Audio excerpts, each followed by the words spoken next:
Hi everyone, welcome back to this channel. In this tutorial, I will show you how to find the latest leaderboard location in the new update.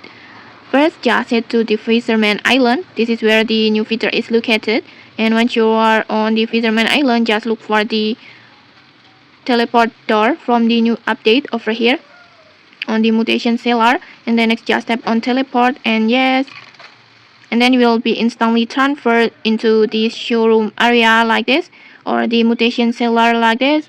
And after entering the showroom, just walk straight to these sections here, over here like this.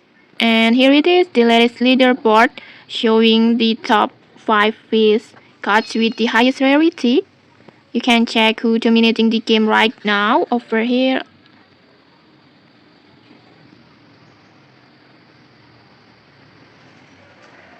Like this. And okay, that's it for this week tutorial. If you enjoyed this tutorial, don't forget to like, comment, and subscribe for more tutorials. Thanks for watching and see you.